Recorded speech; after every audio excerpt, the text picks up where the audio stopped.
Song on Moonshine in the Trunk. My favorite song on Moonshine in the Trunk is Shattered Glass. It's a song that I wrote very quickly. It's meant to be sort of an inspiring take on encouragement for a woman to achieve great things in this world. And I wrote it kind of thinking about my wife and her career.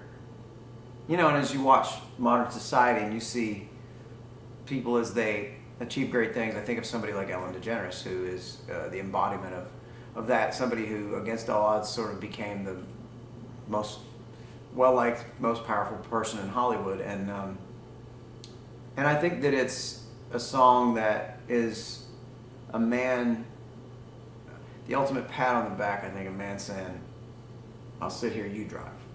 And it's meant to really be a love song that way, and it still chokes me up to sing it. I can't imagine if I had a daughter what that song would mean to me, but that really is kind of how I wrote it, channeling what it would be like to have a little girl.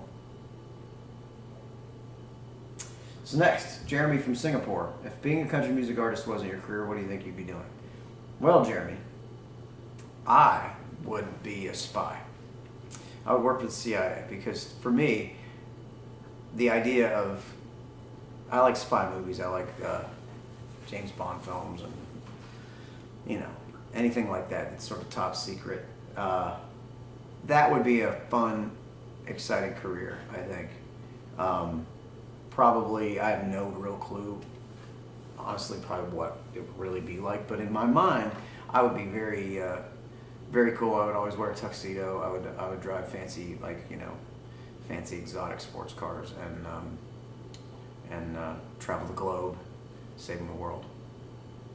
Lenny from St. Marie. What song was the most fun to write on Moonshine in the Trunk? Most fun to write song on here was probably a song called High Life, because it's just a wacky story of a family that comes into money when the grandpa dies and then gets a taste for that and goes further and sees the opportunity when they basically, the mom of the family slips on the ice outside Chick-fil-A, and they sue Chick-fil-A, and then they sue Carrie Underwood, and we laughed all the way through the writing process of that song. So for me, I think it was truly as fun as you could probably ever expect to have writing.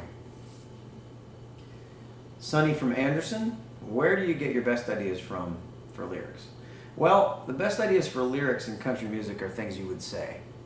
Something that's clever, but at the same time it sounds like something you would actually say. That's a big part of what you do in country music, I think, is that we're sort of the format of music that represents normal everyday life. And I've always said, if you wouldn't say it, you shouldn't sing it in country music. If it wouldn't come out of your mouth that way, if that's not the sentence you would say, then you should sing it some other way, because it'll sound funny. Madeline from Dover, which song of yours best describes you in a nutshell?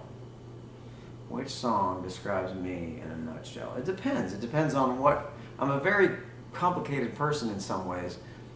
A song like Anything Like Me is a really good description of me, which talks about my hopes and dreams in becoming a father for my son. But I think probably the best one would be Letter to Me, which is a song that kind of talks to my younger self. And that captures who I am pretty well. If you could duet with one person in the world, who would you choose? One person. I would go with Carrie Underwood. I frequently collaborate with her. We've obviously done several songs together and host the CMAs every year, and that's still my favorite duet partner. For me, you know, it's a great match. I think people like hearing that.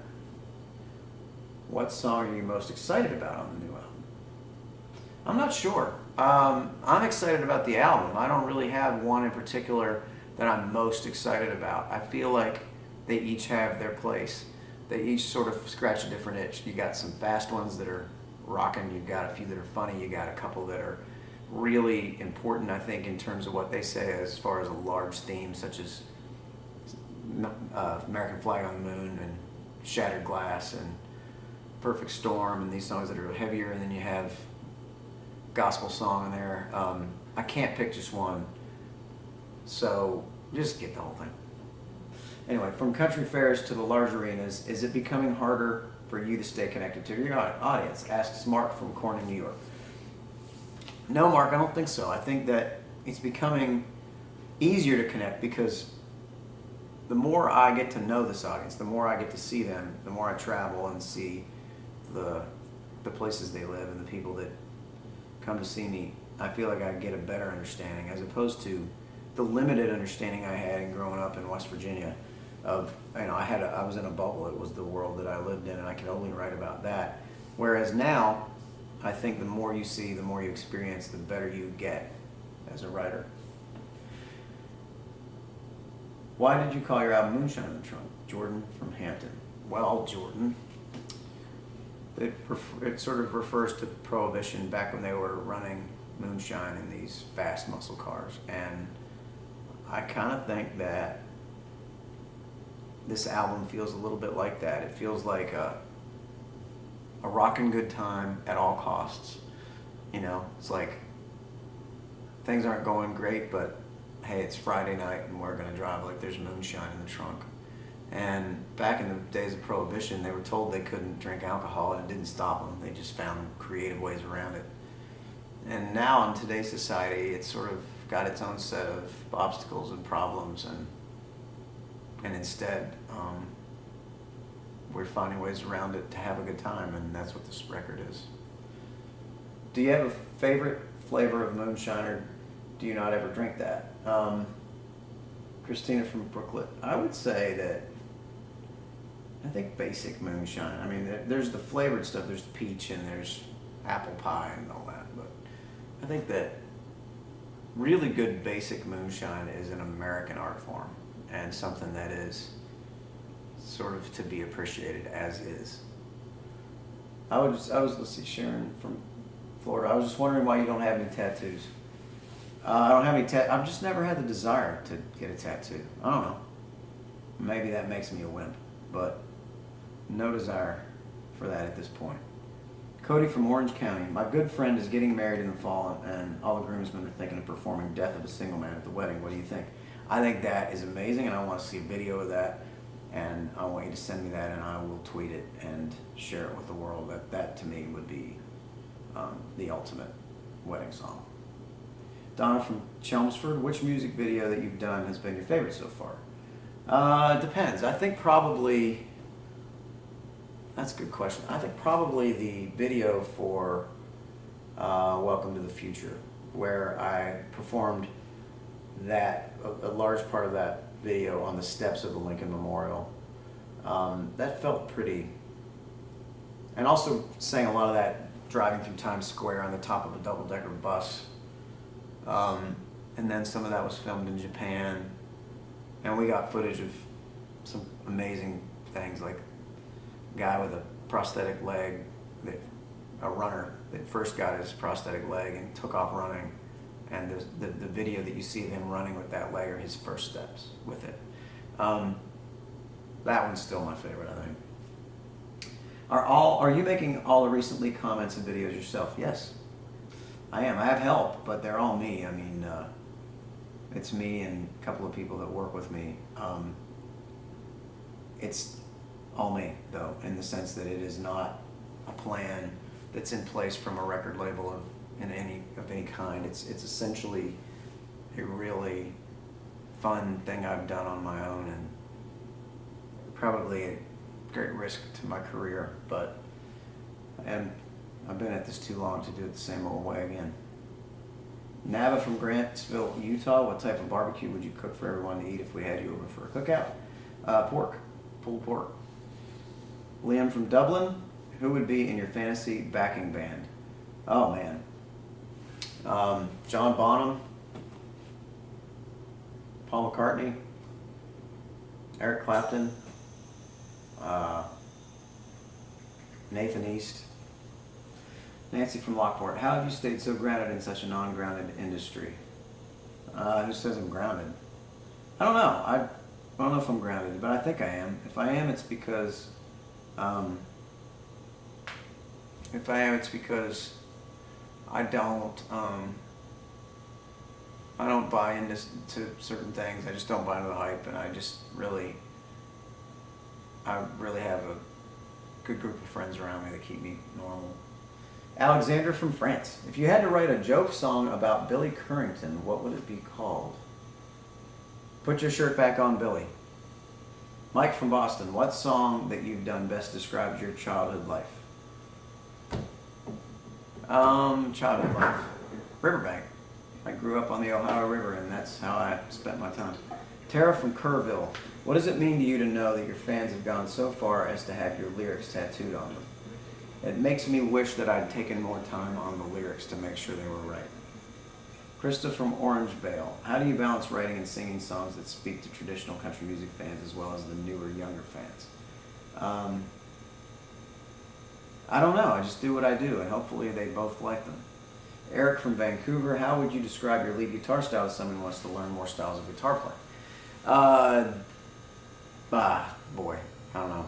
Some combination of jazz and rock with traditional twangy country stuff. And a lot of hammers-ons and a lot of fast notes. Good luck figuring that out. I don't know what I do at all. Cynthia from Birchwood, will you ever have more skits like Cornography or Spaghetti Western on your albums again? I don't know. Good question. We don't have one on this one, so maybe next time. Megan from Lake Jackson, what is your favorite song that you've ever recorded? He Didn't Have to Be, I think. From the first album. Kimberly from Rockwall, besides the fake arrest, what's the worst or best prank ever played on you and by whom? That fake arrest was good. Lone Star put minnows in my water, drinking water, on stage one year. That was good. Hard to beat that. Drank from it for a while before I saw a fish looking at me. Marilyn from Romo Land, California. What is the fastest amount of time you wrote a song, and which song was it? Maybe Shattered Glass. I think I wrote that in about 20 minutes. And the next thing you know, I had it. Robin from Santa Barbara. Next tour wishes. Anyone you really want to headline with or open for you? Next tour, I'm excited about the prospect of who could be opening, but I don't want to say it because it's really cool, and I know it's probably going to happen, but I know we're not allowed to announce it yet. I want to do more shows with Darius, though, for sure, at some point. Daria from Corona, what made you come up with the idea to leak your own album? I wanted to present this one my way. I didn't want anybody else to get it first. I don't want to be at the mercy of however you might find out about a song, or I wanted to be the one who says, here it is, if you want to hear it, it's online. And then it's up to people to buy it or not, but I can't control that. All I can control is, hey, I'm the first one to let you hear this. And that is in the spirit of Moonshine in the Trunk, which is, I'm doing it against the wishes of the powers that be, but at all costs I will deliver this to you, and then you can decide if it's something you want. Do your kids know you're famous, says Anne-Marie from Wilmington. They know. I try not to tell them that, but they know. Karen from Mason, do you have an awesome t-shirt collection? I do. I have more t-shirts than probably anybody you know. What's your favorite t-shirt? My favorite one is probably, I don't know. I don't know what my favorite t-shirt is. I like superhero t-shirts, though. A really good Captain America t-shirt is hard to beat. Tom from United Kingdom, do you still love to fish and spend time on the lake? I do, but I don't get to do that as much as I'd like to. Sydney from Georgia, how do you feel about the new album that's coming out? Just go look at Twitter, you'll figure that out. Rhonda from Fresno, California, what is the one thing you regret? I think I regret not getting to say goodbye to Buck Owens. That would have been great, but nobody knew. Allison from Upland, what do you miss the most from your life before fame? I don't miss much of that because this is better. Leah from Phoenix, when did you first start learning guitar? When I was 8 years old. Derek from Knoxville, who was the singer guitarist you looked up to the most growing up?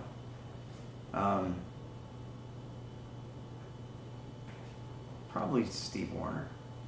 Frida from Oxford, Michigan, do you have any rituals you must do before you perform? I brush my teeth. Mandy from Victoria, what is your favorite thing about going on the road? All of the friendships that we have out there, they're just the best. Mark from Lawton, what's your favorite song to perform live? Probably, right now it's probably Moonshine in the Trunk. Mark from Lawton, do your little boys love country music? And if so, who's their favorite artist besides you? Favorite artist, probably Carrie Underwood. And yes, they do. That's the last one. Well, thanks a lot for submitting your questions to me. I enjoyed it. Thanks again to Cody for letting me do this. Hope you learned something today. Probably not here, but hopefully somewhere in the course of your day you learned something.